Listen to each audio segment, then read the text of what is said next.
नमस्कार दोस्तों, अगर आप हैंडलूम या हैंडक्राफ्ट सेक्टर में काम करते हैं या आप एक आर्टिसन वेब क्राफ्टमैन हैं, तो आज का ये वीडियो आपके लिए बहुत ही महत्वपूर्ण है।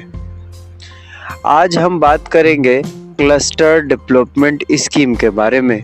इस योजना के तहत सरकार आर्टिसंस को ट्रेनिंग देती है, मार्केटिंग सपोर्ट देती है, एक्सपोर्ट असेसमेंट देती है और क्लस्टर लीवर और पर डेवलपमेंट करवाती है। क्लस्टर लीवर मतलब जो हाथ के काम करने वाले कारीगर्स हैं। लेकिन समस्या यह है कि बहुत से लोग इस योजना के बारे में जानते ही नहीं हैं। इस वीडियो में हम बिल्कुल डिटेल में समझेंगे क्लस्टर डेवलपमेंट स्कीम क्या है, इसके बेनिफिट्स क्या है, एलिजिबिलिटी क्या है, डॉक्यूमेंट्स कौन से लगते हैं, एप्लीकेशन प्रोसेस क्या है, अप्रूवल के बाद क्या होता है। तो वीडियो को अंत तक ज़रूर देखें क्योंकि मैं आपको स्टेप बाय स्टेप पूरी जानकारी देने वाला हूँ। क्लस्टर डेवलपमेंट स्कीम क्या है? सबसे पहले समझते हैं कि क्लस्टर डेवलपमेंट स्कीम होती क्या है। क्लस्टर का मतलब होता है एक जगह पर कई आर्टिसंस या वर्कर मिलकर काम करते हों। उदाहरण के लिए मान लीजिए किसी गांव में 30 लोग हैंडक्राफ्ट बूम और वेबिंग करते हैं, 40 लोग हैंडक्राफ्ट बनाते हैं, तो यह पूरा ग्रुप एक क्लस्टर कहलाता है। सरकार का मानना है कि अगर आर्टिसंस को ग्रुप में सपोर्ट दिया जाए तो उनका डेवलपमेंट ज़्यादा तेज़ी से होगा। इसीलिए क्लस्टर डेवलपमेंट स्कीम चलाई गई है। इस योजना का उद्देश्य है आर्टिसंस की इनकम बढ़ाना, ट्रेडिशनल क्राफ्टों को बचाना, एक्सपोर्ट बढ़ाना, स्मॉल एंटरप्रेन्योर को मजबूत करना। इस योजना का उद्देश्य क्लस्टर डेवलपमेंट स्कीम के मुख्य उद्देश्य हैं आर्टिसन डेवलपमेंट। सरकार आर्टिसंस को ट्रेनिंग देती है ताकि उनके प्रोडक्ट की क्वालिटी बेहतर हो सके। इंफ्रास्ट्रक्चर डेवलपमेंट, कई बार आर्टिसंस के पास प्रॉपर वर्कशॉप नहीं होता है। इस योजना के तहत कॉमन फैसिलिटी सेंटर बनाया जाता है जहां मशीन, टूल्स, वर्क स्पेस उपलब्ध कराई जाती है। मार्केटिंग सपोर्ट, सरकार आर्टिसंस की मदद करती है एक्सहिबिट्स में, मार्केटिंग, कैंपेनिंग में, ब्रांडिंग में, एक्सपोर्ट प्रमोशन में। इस योजना के तहत आर्टिसंस को इंटरनेशनल मार्केट तक पहुंचाने में मदद दी जाती है। स्कीम के बेनिफिट्स, अब बात करते हैं इस योजना के बेनिफिट्स की। सरकार आपको मनरेगियल सब्सिडी मतलब सरकार क्लस्टर के मैनेजमेंट और एडमिनिस्ट्रेशन के लिए फाइनेंशियली सपोर्ट देती है। इसका मतलब है क्लस्टर कोऑर्डिनेशन, प्लानिंग, मैनेजमेंट, इन सब पर खर्च के लिए सब्सिडी मिलता है। पब्लिसिटी सपोर्ट, सरकार क्लस्टर प्रोडक्ट्स को प्रमोट करती है जैसे exhibits, trades fairs, marketing, campaigning, export assistant सब देती है। अगर क्लस्टर के प्रोडक्ट इंटरनेशनल मार्केट में बेचने हैं तो सरकार एक्सपोर्ट सपोर्ट भी देती है, इसमें शामिल हो सकते हैं।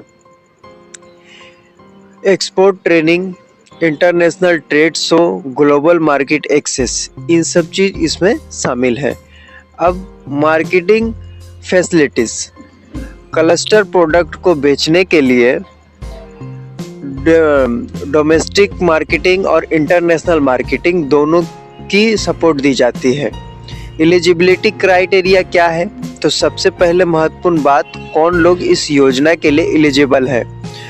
तो मिनिमम 25 आर्टिस्ट चाहिए जो काम कर रहे हो। क्लस्टर में कम से कम 25 आर्टिस्ट होने चाहिए। मतलब अगर 25 लोग मिलकर काम कर रहे हैं तो आप इस योजना के लिए अप्लाई कर सकते हैं। हैंडलूम या हैंडक्राफ्ट सेक्टर में यह योजना सिर्फ उन लोगों के लिए है जो काम करते हैं। हैंडलूम, हैंडक्राफ्ट, सेक्टर में। कॉमन प्रोडक्शन लोकेशन, क्लस्टर के आर्टिसन को एक कॉमन या डिजाइनेड लोकेशन पर काम करना चाहिए। एमएसएमई सेक्टर, क्लस्टर को माइक्रो और स्मॉल एंटरप्रेन्योर्स कैटेगरी में होना चाहिए। 5वां नंबर, कलेक्टिव पार्टिसिपेशन, क्लस्टर के सभी मेंबर को कलेक्टिव एक्टिविटीज में पार्टिसिपेट करना चाहिए। 6 नंबर, रिक्वायरमेंट डॉक्यूमेंट्स क्या चाहिए। अब बात करते हैं डॉक्यूमेंट्स की। Application stage documents, cluster formation certificate अगर है तो, पार्टिसिपेट आर्टिसंस की लिस्ट में कम से कम 25 लोग होने चाहिए। आइडेंटिटी प्रूफ चाहिए, आधार कार्ड, वोटर आईडी, पासपोर्ट, ये सब।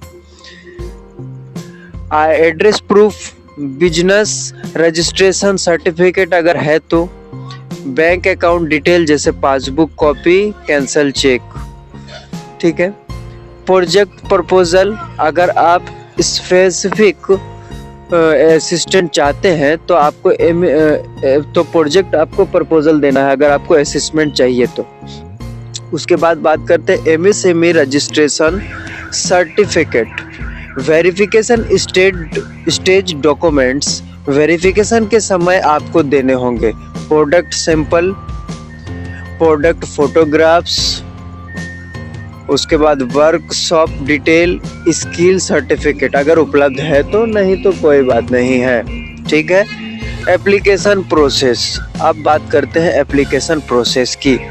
तो पहला स्टेप, ये बहुत इंपॉर्टेंट है, इसको अच्छे से समझिएगा स्टेप बाय स्टेप। पहला स्टेप, क्लस्टर रिप्रेजेंटेटिव को इम्प्लीमेंट एजेंसी के पास जाना होगा।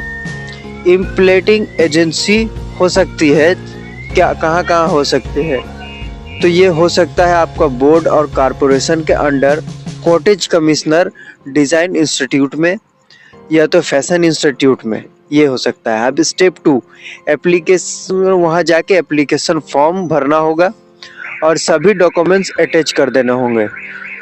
3 नंबर स्टेप, एप्लीकेशन सबमिट करना होगा और एक्नॉलेजमेंट रिसीव लेना ज़रूरी है।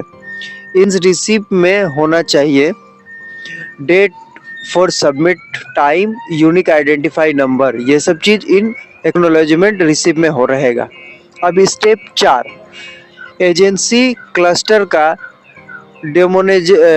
आपका हो गया डायग्नोस्टिक सर्वे होना चाहिए, डायग्नोस्टिक सर्वे होगा। इसमें फील्ड विजिट होगा, क्लस्टर असेसमेंट होगा और आपका एलिजिबिलिटी चेक किया जाएगा कि आप उसमें के लिए सब कुछ ठीक ठाक है कि नहीं, शामिल होंगे। अब पोस्ट एप्लीकेशन प्रोसेस, अब एप्लीकेशन कर देने के बाद आपको क्या करना है, तो अगर आप एप्लीकेशन अप्रूव हो जाता है तो इम्प्लीमेंट एजेंसी सेंसिटिव असिस्टेंट देती है, ट्रेनिंग शुरू होता है, क्लस्टर डेवलपमेंट एक्टिविटीज़ शुरू हो जाती है। इसके बाद रेगुलरली मेंटरिंग और इम्प्लीमेंटेशन होता है ताकि योजना का सही उपयोग हो सके। कंक्लूजन, तो दोस्तों आज हमने विस्तार से समझा क्लस्टर डेवलपमेंट स्कीम क्या है, इसके बेनिफिट्स क्या है, एलिजिबिलिटीज़ क्या है, डॉक्यूमेंट्स कौन से लगते हैं, एप्लीकेशन प्रोसेस क्या है। अगर आप आर्टिसन हैं या हैंडक्राफ्ट या हैंडलूम सेक्टर में काम करते हैं तो यह योजना आपके लिए बहुत फ़ायदेमंद हो सकती है। अगर वीडियो पसंद आई हो तो लाइक करें, शेयर करें और चैनल को सब्सक्राइब जरूर करें ताकि ऐसे ही सरकारी योजनाओं की जानकारी आपको मिलती रहे। धन्यवाद।